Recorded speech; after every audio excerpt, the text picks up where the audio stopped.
Beyond the Mic with Sean Dillon. We're joined on the Star Line by CEO, designer, and author. Her past was only known by her family and her husband. Now an American daughter, she shares the darkness and the light. We welcome Stephanie Thornton Plymale. Good morning, Sean. How are you? Absolutely great. Let's go beyond the mic. Stephanie, in American Daughter, you break down the ultimate genealogical nightmare. Your mom spent her early years in between psych wards and jail. The story that you detail is like an onion layered, will make you cry, and has incredible layers. Why was it important to tell this story? Well, it became increasingly important to me to share my story, because I lived with so many years of shame and secrecy between living homeless in the back of my mom's car to living in a motel to the dependent unit, which was like a prison for kids, in and out of foster care. I couldn't even answer the easiest questions for somebody to ask. And then as my mother was diagnosed with a terminal illness, I went in to find out the answers of how she got so mentally ill. How did I have such a horrific childhood? And what comes out of that is shocking secrets that are revealed and the unlikely redemption and healing of my relationship with my mother. And I really felt like I wanted to tell my story, but I also want to tell my mom's story. You grew up in the foster care system, homeless for a time. Now you're the CEO of Heritage School of Interior Design. Yeah. You're fostering a young woman of your own. What needs to change in the foster care system in your mind? I think for me, I fell through every crack. I fell through, I wasn't put into a horribly abusive foster home. I was put into an orphanage that was just like a prison. I didn't matter. I think that was the main thing. I did not matter. I wasn't taught to read. Nobody noticed. I was illiterate till I was 11, and I just fell through the cracks. I did not matter. So I truly believe that kids need to matter. These kids are human beings. These kids they're going to be our future. 70% of foster kids end up on the street, mentally ill. Girls end up pregnant, on drugs. So we're not doing something right. And I do really feel like with my mother, she was mentally ill because of what happened to her. She had drug addiction, and those were not treated. If maybe they helped my mother get healthy, maybe she could have been a healthy mother for us. What's the most important fact that people need to know about your mother? So what I need people to know is that, yes, my mother had dissociative disorder. She was bipolar, schizophrenic.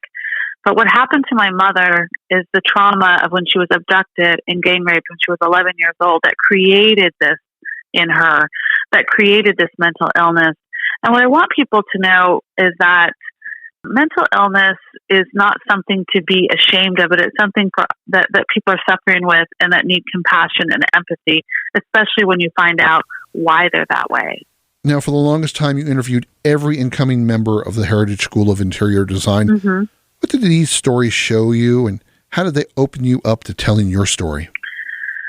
Well, I really am incredibly interested in people. I love interviewing. I love talking to people, and I love meeting my students. And for so many of these students are like my children. They were like my heritage because I didn't have one. But it became very exhausting to not be able to share my own story and be a whole person for these students. That was just really exhausting to be like that. Time's running out. It's time for the Rocking 8. 8 random questions.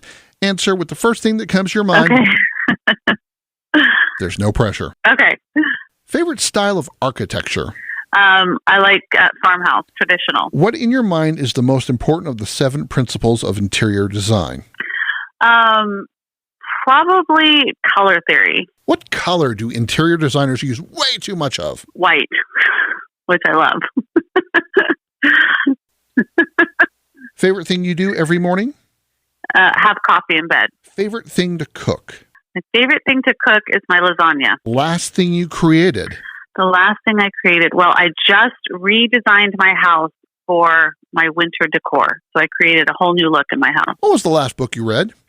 The last book that I read was Educated. And what was the one lesson you want to share with others?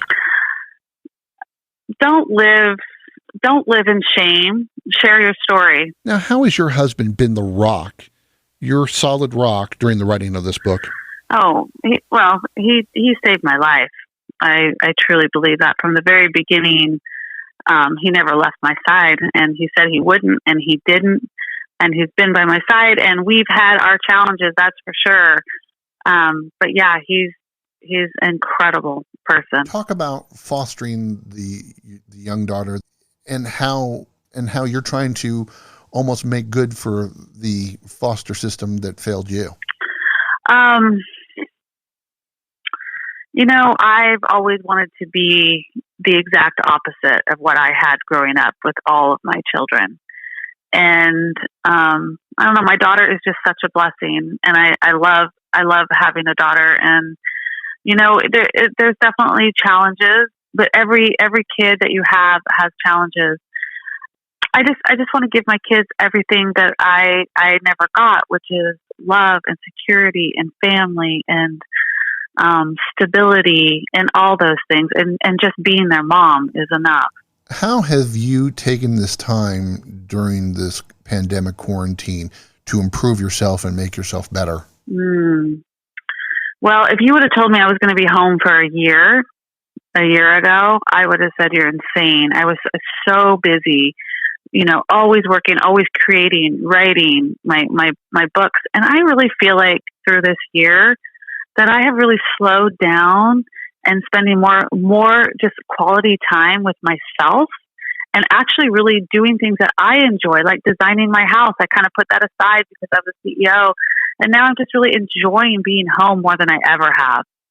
And that's been a blessing. What's the biggest problem that most home designers have? I would say most people don't know. First off, their home doesn't represent the purpose that they want their space to be. So their space might be a hodgepodge. And second of all, they don't really know who they are in terms of what they like, what their style is, what their design is. They haven't taken that time to really investigate what they love. Descendant to George Washington, once homeless, but now she's the CEO of her own company. Author of American Daughter, Stephanie Thornton Plymale, thanks for taking the time to talk with us today. Thank you so much for having me. And that, my friends, is Beyond the Mic.